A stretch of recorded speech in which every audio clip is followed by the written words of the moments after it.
Hi friends, welcome to our queen's kitchen. வாங்க நம்ம வீடியோக்குள்ளே போகலாம். இப்போ என்ன பார்க்கலான்னா 3 பப்பாளி பழம் எடுத்துருக்கோங்க. அந்த பப்பாளி பழத்தில் தான் இப்போ நம்ம அல்வா பண்ணுறது எப்படிங்கிறத பார்க்கலாம். எவ்வளோ அல்வாவில் சாப்பிட்ருப்பீங்க. இந்த பப்பாளி பழத்தில் செஞ்ச அல்வாவை நீங்கள் வீட்டில் செஞ்சு பாருங்கள். குழந்தைங்க நல்லா விரும்பி சாப்பிடுவாங்க. உடம்புக்கும் ரொம்ப சத்து. இதில் போடுற நெய், நட்ஸு, வெல்லம், பப்பாளி இது எல்லாமே உடம்புக்கு ரொம்ப நல்லது. பப்பாளி தினமும் எடுத்துக்கிட்டிங்கன்னா ரத்தம் நல்லா ஊறுங்க. பீரியட் ப்ராப்ளம் இருக்கிறவங்களுக்கு அந்த ப்ராப்ளம் சால்வ் ஆகிடும். பிபி சுகர் பேஷண்ட் கூட தாராளமாக சாப்பிடலாம் பப்பாளி பழம். வாங்க இதோ எடுத்துருக்கோம் பாருங்கள். செவந்த பப்பாளி ப்ளஸ் அந்த ஸ்டேஜுக்கு வரக்கூடிய பப்பாளி, இந்த 3 பப்பாளியை சேர்த்து தான் மிக்சியில் தண்ணியே ஊற்றாமல் அரைச்சிடுங்க. தண்ணி ஊற்றுனீங்கன்னா ஸ்டவ்வெல்லாம் வெறிக்க ஆரம்பிச்சிடும். இதில் வந்து தண்ணி தன்மை இருக்குது, ப்ளஸ் வெல்லம் இனிப்பு தன்மையும் இருக்கிறதுனால வெல்லம் 1/4 கிலோ மட்டும்தான் சேர்த்துருக்கோம். 1/4 டம்ளர் தண்ணி ஊற்றி தவாவில் இந்த வெல்லத்தை நல்லா கரைச்சி எடுத்துடுவோம். இது தூசி இருந்ததுன்னா வடிகட்டி யூஸ் பண்ணுங்கள் வெல்லத்தை. இது நல்லா கரையிற வரைக்கும் வெயிட் பண்ணுவோம்.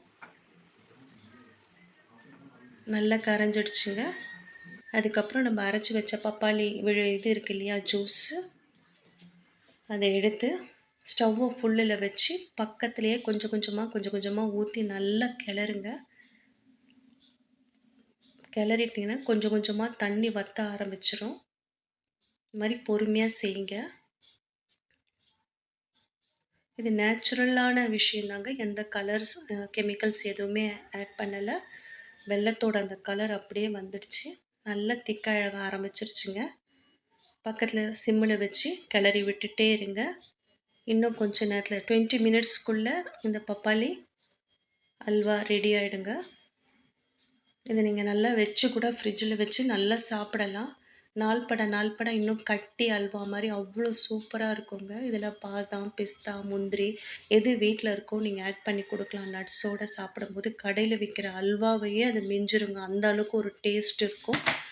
இந்த சத்து நிறைஞ்ச பப்பாளி அல்வா குழந்தைங்களுக்கு செஞ்சு கொடுங்க. பெரியவங்க சாப்பிடலாம், நீங்களும் சாப்பிடலாம். பிபி சுகர் பேஷண்ட் இருக்கிறவங்க கொஞ்சம் அளவாக எடுத்துக்கோங்க. அது பாருங்கள் நல்லா திக்காயிடுச்சு. 10 நிமிஷத்துக்கு ஒரு வாட்டி ஒரு ஸ்பூன் நெய் ஊற்றுங்க. நான் ஃபுல்லாக நெய் தாங்க ஊற்றிருக்கேன். நெய் உங்களுக்கு அவ்வளோவா நிறைய வேண்டாம் அப்படின்னு நினச்சிங்கன்னா கொஞ்சம் எண்ணெய் ஆட் பண்ணி நல்லா கிளறி விடுங்க. இதோடையே நீங்கள் எடுத்துடலாம். அப்படி இல்லை இன்னும் கொஞ்சம் நல்லா திக்காகணுன்னா ஒரு 5 மினிட்ஸ் கைவிடாமல் நல்லா கிளறுங்க. கிளறி விட்டுட்டு ஒரு பவுலில் ஷிஃப்ட் பண்ணிக்கோங்க. ஷிஃப்ட் பண்ணிவிட்டு ஒரு 2 ஹவர்ஸ் அப்படியே வெளியில் வச்சிட்டிங்கன்னா அந்த கடையில் விற்கிற ரெட் கலரில் ஒரு அல்வா இருக்கும் இல்லையா, ப்ரௌனு ரெட்டு, இந்த நட்ஸ் எல்லாம் போட்ட அல்வா அப்படியே திக்காக கல் மாதிரி இருக்குமே, அந்த மாதிரி அல்வா மாதிரி வந்துடுங்க. நீங்கள் வெளியில் வச்சிங்கன்னா பாருங்கள் கடையில் விற்கிற அல்வா மாதிரியே இருக்குது. நம்ம வீட்டிலையே எந்த கெமிக்கல் இல்லாமல் சூப்பராக சுத்தமாக ஹெல்த்தியாக செஞ்ச அல்வா டேஸ்ட்டாக இருக்கும். சாப்பிடுங்க. லைக் பண்ணுங்கள், ஷேர் பண்ணுங்கள், மறக்காமல் சப்ஸ்கிரைப் பண்ணுங்கள்.